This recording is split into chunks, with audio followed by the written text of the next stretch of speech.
Hi, I'm Robert Promisel, one of the global portfolio managers at Resolution Capital. I'm really pleased to be joined by Jonathan Murphy, the chief executive of Assura. Assura is a nearly £3 billion portfolio of just under 650 medical clinics spread across the UK. Assura is a really interesting company in our view for a variety of reasons. One is just the increased focus on the NHS. In the UK and the need for modern facilities to best provision for growing healthcare needs in that country. There's really been a trend towards moving non-emergency care out of higher cost acute care facilities such as hospitals to purpose-built properties located in the communities that they serve. And thought that this is a really good backdrop to start a discussion with Jonathan, whose company owns one of the largest portfolios of medical facilities in the UK. Jonathan, good afternoon. I know it's the afternoon, your Friday afternoon, London time. Thank you for taking the time to speak with us. Really like to start off if you could just introduce your company and just help us understand what role you play in the healthcare continuum in the UK, please.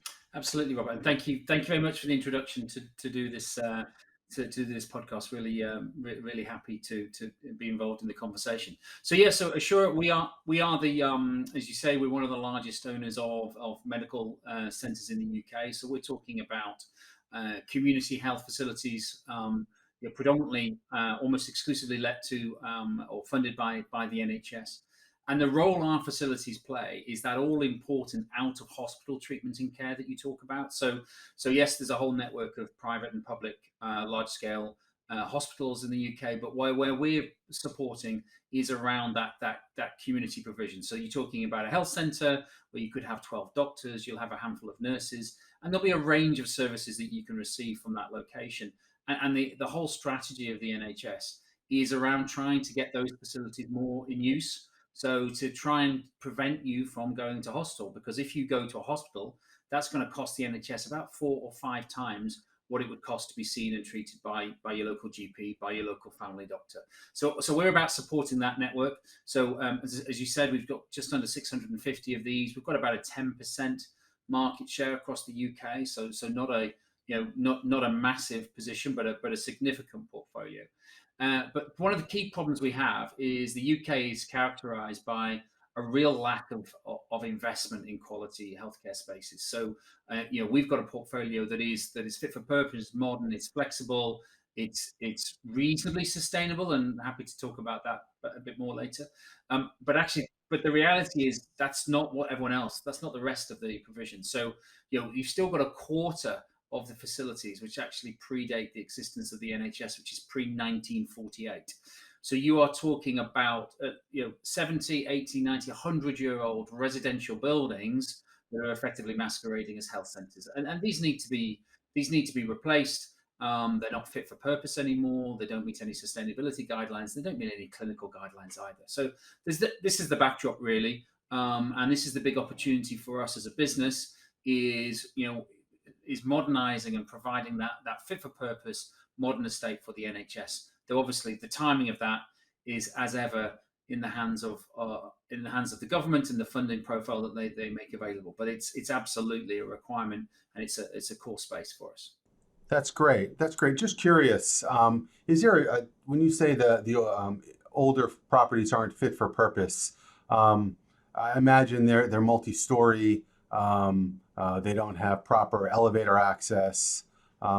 Is there other physical characteristic differences that your assets would have that would clearly differentiate them? Yes, I mean it's really interesting. I mean, one of the big challenges we found during COVID was actually obviously everyone sort of switched instantly to remote teleconferencing. But then once they started coming back in, the older health facilities couldn't cope because, well, first of all, there'd only be one entrance. There's one entrance and one exit, so you can't separate people coming in. They didn't have the air circulation that was required. They couldn't flexibly rearrange the rooms, so they couldn't sort of allocate an area for dealing with, hot and cold area for dealing with people with the virus, for example.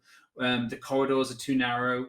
They're not going to have the right standards for the flooring and the air changes, so they're not going to be able to meet the clinical standards needed, especially in a distressed environment like we had during COVID. So it's a whole host of factors that means that, and of course, these older buildings, especially at the moment in the middle of an energy crisis, they are also very inefficient to run.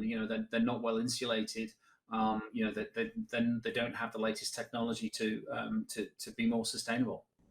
Right. So you've been chief executive now, coming up on 6 years, and the company's gone through some tremendous transformations, starting a bit before your arrival as chief executive or CFO for a number of years, and subsequent. Maybe you could just talk a little bit about the recycling that you've done over time. How much of your portfolio have you basically sold, and what was the rationale for that? Yeah, so I mean, interestingly, you referenced before that we're 10 years a REIT. So that was actually the first thing that I did when I joined. That was my first project because I was the CFO. Was doing that REIT conversion work. So yeah, so that was the very first step, and that was very deliberate. It wasn't really about tax because we weren't really paying a great deal of tax. It was about making a statement to the market that we're now a property company because we previously had a bit of diversification. So it's a pure play. It was about being the pure play. And then in terms of the portfolio, so we've been on a very significant growth trajectory. So we mentioned the size of the portfolio being just under 3 billion. So 10 years ago, we would have been just under $1 billion. So we've trebled the size of the portfolio over that time. And in terms of capital recycling, that's been relatively modest, I would say. So we've got a really strong view on the outlook for the sector generally. So we, generally speaking, are reluctant to let assets go because we believe over the longer term they'll absolutely deliver the right returns for us. But interestingly, we have, especially in the last few years, we have been stepping up that a little bit. So we sold 70 odd million pounds last year. And in our accounts this year, we listed another portfolio of 75 as held for sale, which is clearly, we're hopefully be in a position to announce that, any day. So, and that's the sort of approach I think you should expect to see going forward. So a little bit of a mix of recycling some of the assets where we might have completed an asset enhancement opportunity, and we'll crystallize that value and move it on to invest in higher returning areas, such as finding an asset that then needs that enhancement, or indeed investing in our development pipeline. So yeah, relatively modest capital recycling, but it is a core part of our approach going forward. Right. Okay. So let's go back and talk a little bit about the lease structure, and the credit profile of your occupiers, your tenants, and the linkage, either the implicit linkage or the explicit linkage. Yep. To the NHS. Yeah, absolutely. So I mean, the lease profile is one of the really unique factors about our sector. I remember when I first found out about this space, just you look at the characteristics, and it's pretty much the sweet spot from a real estate perspective. So you have very long leases. 21 years is the average lease. Your tenant is a doctor or a group of doctors, but they have a contractual right to have that rent reimbursed by the NHS. So effectively, it's NHS funded. So we've never had a bad debt in the 19 years that we've been in operation. We don't build speculatively. We're 99% occupied, so we don't have any vacancy. We don't offer any incentives, so there's no tenant incentives. There's no rent freeze. It's a very, very clean structure. So you've got a very clean lease structure, and you have this approach of rent reviews, which is quite distinct, which is linked to other medical centres. So all our rent reviews, or not all of them, 65% of our rent reviews are linked to what's called open market reviews, which is linked to other health centres. And effectively, there is it's sort of a cost plus mechanism. And the way the market works is it looks towards the most recently constructed building in that locality, and it uses that as a benchmark. So how that works is, in practice, if you've got a new building that's coming through, then current construction costs, current prices sets that new rental tone. So in a world of rising construction costs, you should have, everything else being equal, you should have rising rents coming on behind it. So that's 65%. And then the 35% is more traditional, RPI, fixed uplift, etc. So it's a good blend of the two different structures. Right. And historically, the open market reviews in recent years have been, they've been steady, but they've been at a low level, something north of 1% and south of 2%, if I recall correctly. I imagine now that development has picked up and inflation has picked up, that you would anticipate going forward over the next several years, in fact, the rent review process might be a bit more robust. Yeah, absolutely. We would absolutely expect that gap to close between our open market reviews and inflation. So if you look at the history of the company, I said we've been going 19 years. So effectively, you can split that in half. So the first 10 years we actually did slightly better than inflation, and then the last 9 years we've been slightly behind, and that's just the level of activity. So over the last 9 years, there has been less buildings coming through and less construction. And we need that new build to set that new benchmark for us to pull that through. So given that we are busier now, absolutely you should expect that to start coming through over time. Though we obviously do also have, sorry. No, no, please go ahead. I was just gonna mention that, since you've become chief exec in the past 6 years, you've really committed quite a bit of resource to your development program, which I think is where you're about to head. So please, floor is yours. Yeah, so absolutely. So we essentially, it's about just as I took over, we made the decision to move more focus and resources onto that development side. We doubled the size of the team overnight, and then since then we've acquired a handful of other developers, and we now have a development pipeline of just over $500 million, so very, very significant. We've effectively become absolutely the dominant developer in our space, and this is really important because it means that you have the conversations with the NHS at the start of the process, so you get to learn exactly what they want, and you can control those conversations and make sure that you're hitting the right rental levels. It also gives you a chance to innovate. So we pride ourselves on trying to come up with innovative designs and ways of delivering our projects. So, for example, we've delivered the UK's first dementia-friendly medical centre 2 years ago, and we're now on site with a net zero carbon centre. So, we're always looking to try and push the envelope as well, and having that development pipeline gives you that extra element, as well as, of course, giving you clear visibility and line of sight of future growth opportunities. So it works on both sides. Right.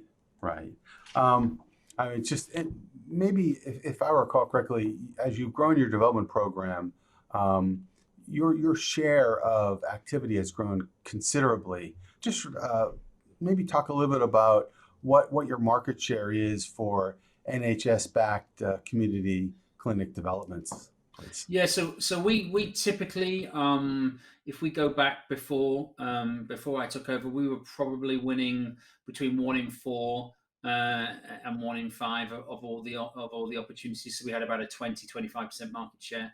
That's comfortably north of 50 now, and it's probably more like 60 to 70%. So we have absolutely built a fantastic position as the leading player in the development space. I mean, there probably really isn't any further to go, because you don't want to be the only game in town.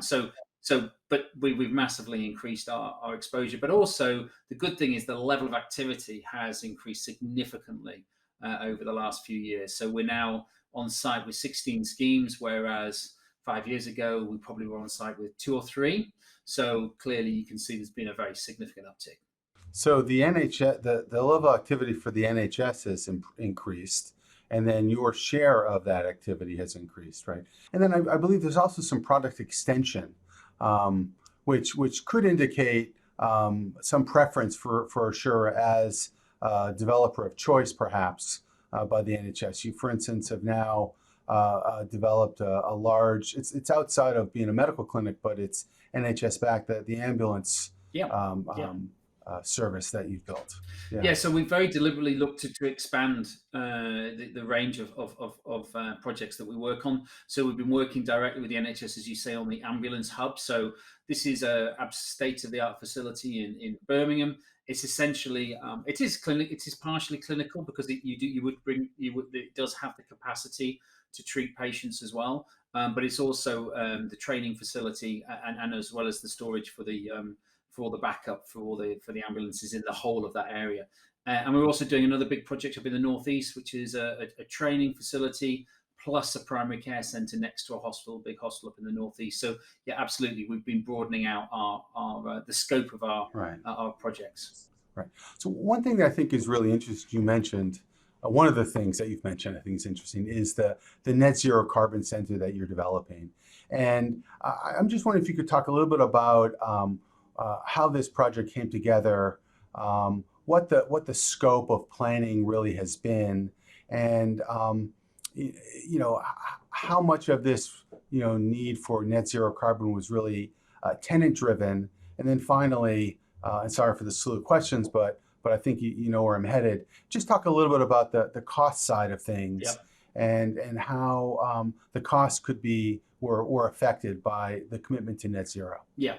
So we set ourselves an ambition to be a leader on sort of two key areas. One is sustainability, which we're talking about now, and the other one's around social impacts. That's the broader impact that the business can have on society, and we play a very important role in terms of supporting health and wellness charities linked to our buildings, which is supportive of the work that our customers are doing. So, but on the sustainability side, we decided that we set ourselves an ambition to be delivering only net zero carbon buildings by 2026. Clearly, we've still got a few years to go, and we've just got our first one on site at the moment. And this is really interesting because I think a lot of the discussion around net zero has got a bit misallocated, if you like, in terms of focusing on new builds. So yes, new builds are important, and yes, they will play a key role. But actually, it's far more sustainable to retrofit and refurbish an existing building than it is to knock it down and start again. So actually, the first one we're doing is actually it's a refurbishment of in a town centre location, so it's ideal for patient flow. And again, interestingly, this is an NHS one, so this is not for GPs. This is direct to the NHS, and it's about retrofitting an existing building with all the embodied carbon that's in there and making it as sustainable as possible. And clearly, we'll be making very extensive use of PVs and all the latest insulation efforts, etc., and air source heat pumps, etc. So it's a really important area for us. It's somewhere we've just published what we call our net zero design guide. So what we're saying is everything that we do going forward, our ambition is that will comply with these guidelines, which is a very ambitious target, with the view that, as I say, by 2026, we'll only be doing net zero carbon buildings. Now, you asked a really good question about who's the driver here. And I think the reality is we're probably a little bit ahead of where the NHS is at the moment. So we are pushing the agenda harder than they are. Now, there's consequences to that, which is the other conversation then is, well, who's going to pay for the enhancements? And at the moment, we are effectively making the investment to deliver a higher quality building, because we believe that in 5, 6, 7, 8, 9, 10 years time, that will absolutely be reflected in the values. But right here, right now, we're fighting a battle against the NHS to get them to fund these elements. But this has to change. There's no question this has to change. And just to give you an idea, in terms of the overall costs, to bring our whole portfolio up to the current requirement, which is EPC-B, which that's an Energy Performance Certificate of B. We think that's going to cost us about 25, 30 pounds, 30 million pounds. So about 1% of the portfolio to bring us up to sort of the minimum standard, and then net zero clearly would be another push ahead of beyond that.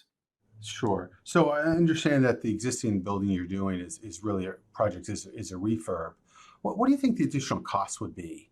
Now that you have this commitment to net zero, how would you quantify the additional cost to hit that net zero target? Yeah, it's a really good question. So we've done the detailed work on what it would cost to do the EPC work. So that's what I referenced, the 25 to 30 million. That's agreed. On the net zero, we've currently got 50 projects underway to evaluate the cost for each of those 50 buildings. I've only got one back so far. So I don't have a definitive view, but we're obviously expecting it will be more than the 1%. But we're not expecting it to be 10%, but it's we don't have a definitive number right now. But we should have greater clarity by the time we get to results, full year results. We should have all that data together. But as you say, we've got our pipeline, and our commitment is that in 2 years' time, 100% of our pipeline would then be net zero. So we're working on one live scheme, and we've got 2 or 3 others which we're hoping to start this year, which will be equally in line with the net zero carbon guidelines. And then clearly after that, once we've got that experience, we'll then start rolling that out into the rest of the opportunities. But yeah, we're working on a number of projects at the moment. We've only got one live though, just to be clear. Right. And do you anticipate the GPs would probably I imagine would be quite supportive of this. They like we would be really quite interested in understanding some of the math behind the increased costs, the increased rents that would be required. So I'm sure you'll be able to share that with us at some Yeah, point. absolutely, in due course. Yeah, Um, but at the moment, yeah, it's a one-way bet for them because effectively we're offering to sure. deliver a fantastic building with lower running costs. So there's not a lot of resistance to Right. that at the moment. Yeah, yeah, no, that's great. That's great.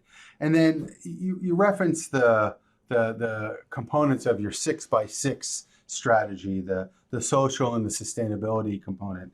What I find really interesting about Assura is the commitment that you guys have made to only raising capital bonds that fit those guidelines, green bonds, bonds that fit social compacts. Could you talk a little bit about that Yeah. decision, please? Yeah, so I mean, we made the overall commitment towards supporting these two goals, and then we decided that actually that should be reflected in our financing as well. So 2 years ago we announced this structure, this framework for social impact and sustainability.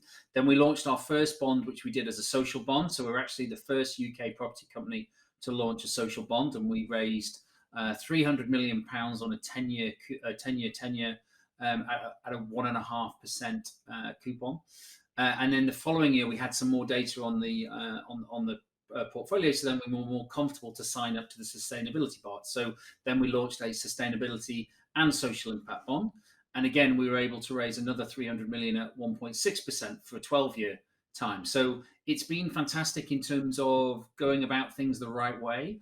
It also was very innovative at the time, and I think we got into the market at the right time, and we hit a sweet spot in terms of getting the best possible pricing and getting a bit of a premium for being a first mover. So and clearly now with current rates, we're absolutely delighted to have you know £600 million effectively at 1.5% with a 10-year weighted maturity. It's excellent business.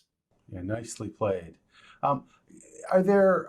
I'm curious to understand what the additional parameters would be Yeah, for the use of capital yeah. that's raised out of the social and sustainability Yeah. bonds. So the social hurdle, if I'm entirely honest, is quite a low hurdle because it needs to be used towards an objective that supports the UN sustainability goals, and one of those is healthcare. So actually, just doing our ordinary business meets the criteria for the social bond. We don't really have to do anything outside the ordinary. On the sustainability one, that's different. So that is we have to be meeting a higher hurdle in terms of the sustainability of our projects. Now, the good news is, generally speaking, we were already quite far advanced, so this hasn't meant we've had to deliver schemes very differently.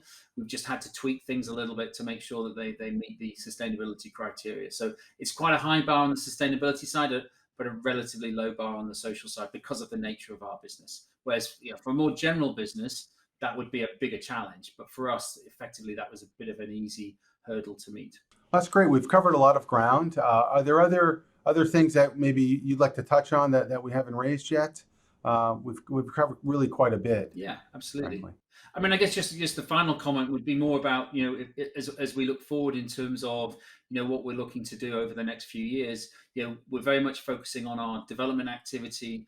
Less on our acquisitions. Just obviously with market conditions, it's likely that we'll be doing less of that type of activity. But it's all about making sure that we've got the right skills and the right ability to meet that need for that new generation of community health centres with diagnostics and testing included, and making sure that we're at the time when the NHS is ready to make that investment. We want to make sure that we are seen as the preferred partner, which clearly we are today. Yeah, and we remain very optimistic that we will remain so for many years to come. Right. In a world of higher inflation or more inflation uncertainty, shall we say, your development projects are really cost plus. So you're able to absorb that inflation, and the tenants are also because they're essentially licensed, if you will, by the NHS. Is that a fair way to think about it? Yeah, absolutely. So, Yeah. but I wouldn't want to give you the impression that it's therefore there's still challenges with that, of course, because that if the projects are more expensive and the rents are more expensive, it probably means that there'll be less projects undertaken, just because there isn't, the money that the NHS has will have to be spread, in a different way. So we probably might have to deliver slightly fewer projects going forward, but they will absolutely be at a higher price and with higher rents. Sure. Uh, Jonathan Murphy, Chief Executive of Assura, thank you very much for speaking with us today. Great. Thanks. Always a pleasure. Thank you very much.